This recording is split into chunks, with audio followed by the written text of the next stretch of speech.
I've been a worship leader in the local church and have also served with Harvest Ministry, leading worship in various retreats and conferences and camps all over the Midwest for the last 2 decades now. And I want to share today, quickly, the 7 basics for worship leading.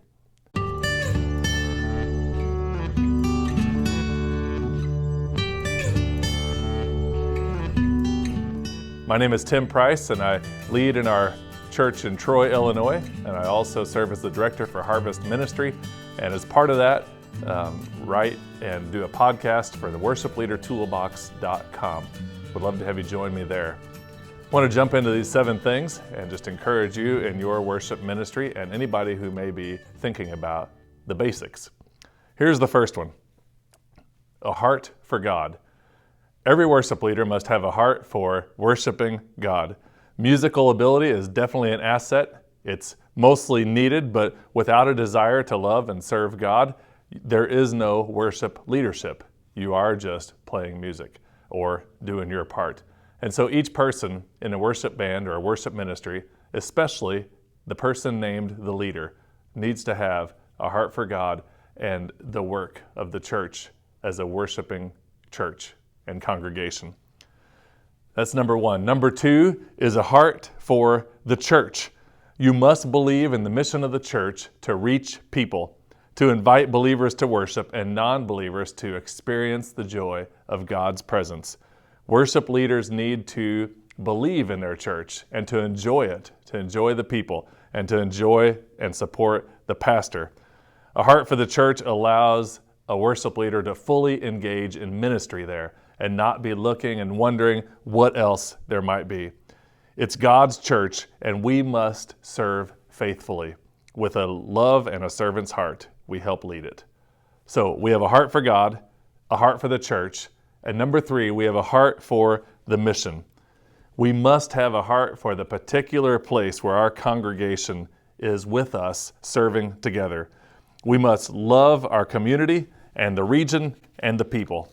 And as we begin to work on the nuts and bolts of the ministry, the details must come for a heart for your church and your mission together to get better. So this allows you to go the right direction. When you have a heart for the mission, you're not there to try to build up your own ministry or to do your own thing or to have some certain agenda other than to help your church in their mission to be a light in that region in the world.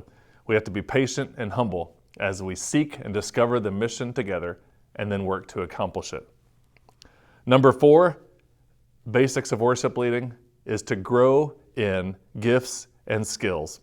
As I mentioned, it's best if you have some skill in worship ministry, although God has done more amazing things than that in terms of taking somebody who had very, very little skill and propelled them into leadership in that way. But you also must be growing in these skills.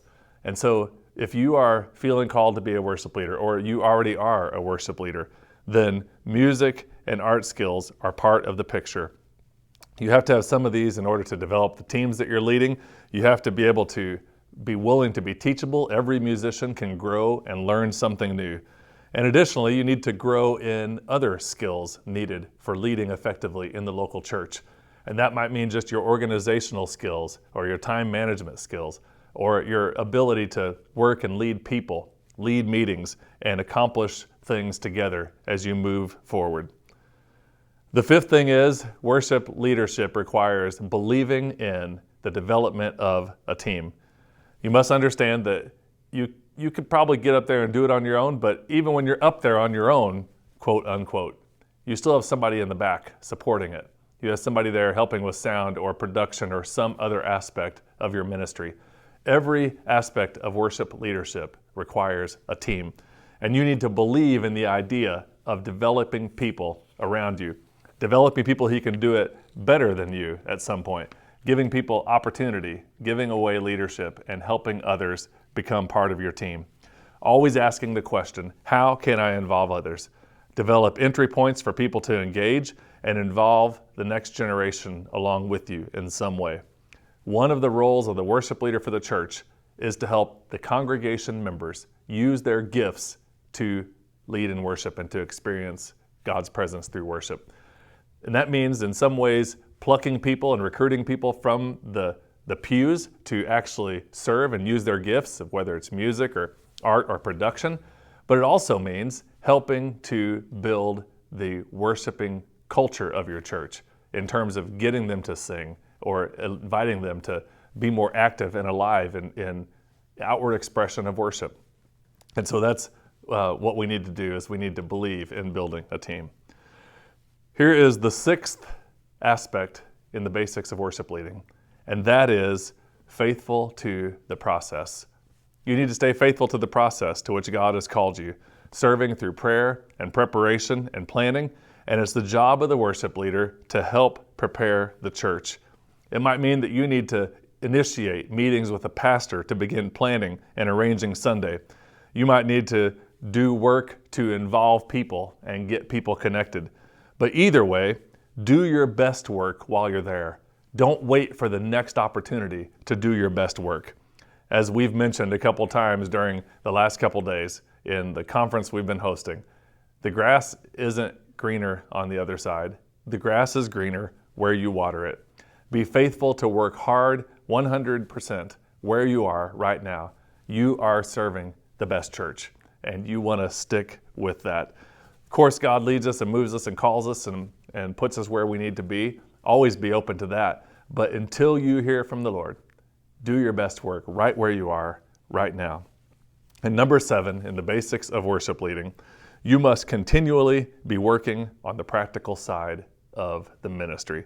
The basics, the flow of worship, the song selection, the teaching and the leading to your worship team and then to your congregation, developing people and helping grow them up, recruiting, adding creativity, inviting creativity, and all the other things, planning center and pro presenter and every other P word that goes along with production and pulling things off on Sunday morning.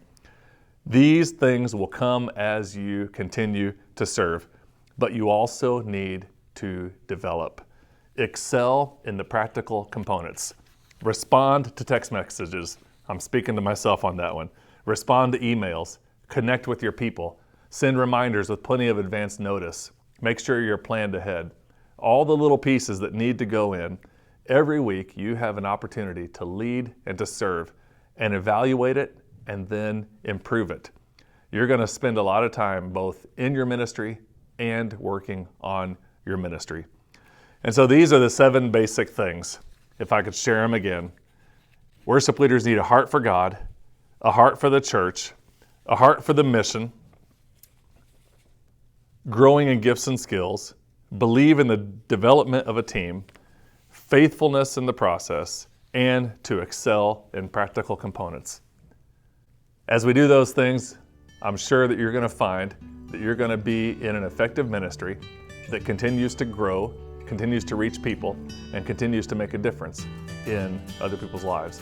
And the church is going to benefit from your honing in on these 7 practices.